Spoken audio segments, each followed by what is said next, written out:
আসসালামু আলাইকুম। আমি আজকে বানাবো পায়েস রান্না। হাতে 15 মিনিট থাকলে এই পায়েস রান্নাটা তোমরা বানিয়ে নিতে পারো। এখন আমি মিক্সচারে গোবিন্দভোগ চাল গড়িয়ে নিয়েছি। একদম মিহি করে না আর একদম গোটা গোটা না, মিডিয়াম। তো এখন আমি ঘিটা দিয়ে দিলাম, ঘি মাখিয়ে দেবো চালেতে। ভালো করে মাখাবো যাতে জোড়া জোড়া না হয়ে থাকে। তো হাতের সাহায্যে এইভাবে মাখিয়ে নিচ্ছি।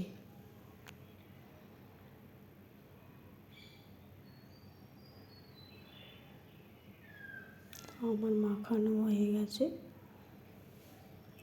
এবারে আমি চুলাইতে হাঁড়ি বসিয়ে দিয়েছি। তো আমি কারেন্টের চুলায় আজকে পায়েসটা করব। তো হাঁড়িটা বসিয়ে এবার আমি 500 half litre mother dairy red cow দুধ দেব।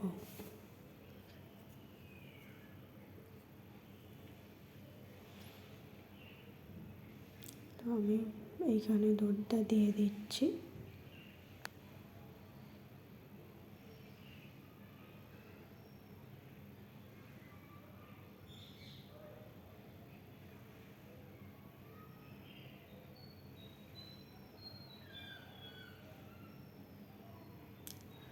দুধ দেওয়ার পরে আমি এখানে পরিমাণ মতো জল দিয়ে দেব। তো 5-6টা আমি এলাচি দিয়েছি, একটা তেজপাতা দিচ্ছি। এবার একবার নেড়ে দেব। দুধটা ফুটে গেছিলো তাই একবার নেড়ে দিচ্ছি।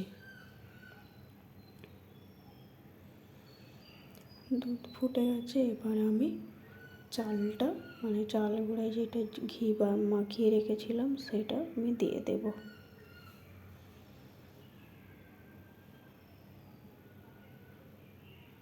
দিয়ে এইভাবে নাড়তেই থাকতে হবে, নাহলে তলায় বসে যাবে বা গোটা গোটা হয়ে যাবে।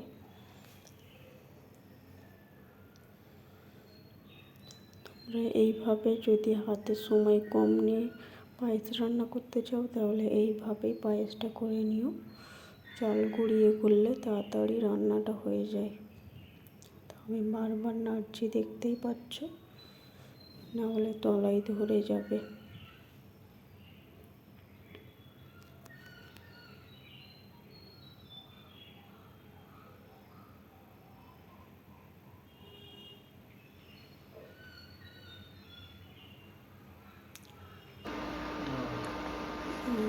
এটা আমার ঘন হয়ে গেছে। এখন আমি চিনি দিয়ে দেবো।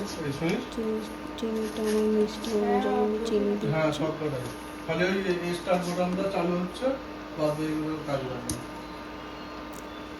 তোমরা তোমাদের পরিমাণ মতো চিনি দিও। আমি আমার মিষ্টি অনুযায়ী আমি চিনি দিচ্ছি। দেখতেই পাচ্ছ গাঢ় হয়ে গেছে। পায়েস রান্না করে গোটা চাল রেখে আমি চালটা গুঁড়িয়ে নিয়েছি যাতে সহজ হয়, হাতে কম সময়ে এই পায়েসটা আমি রেডি করে ফেলতে পারবো। তো এখন আমি নুন দিয়ে দিচ্ছি। নুনটা দিলে কী হয়, পায়েসের যে মিষ্টির স্বাদটা ঠিকঠাক থাকে।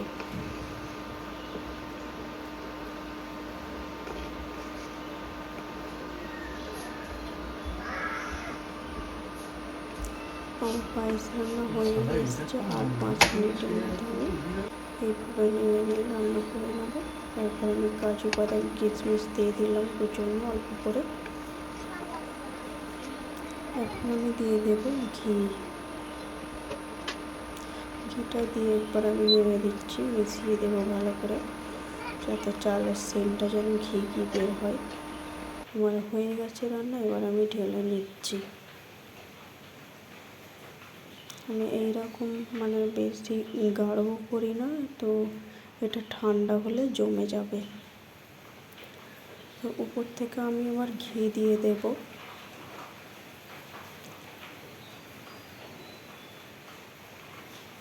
দেখো সবাই কত সুন্দর লাগছে। এবারে আমি কাজু বাদাম আর কিশমিশ উপরে দিয়ে দেব।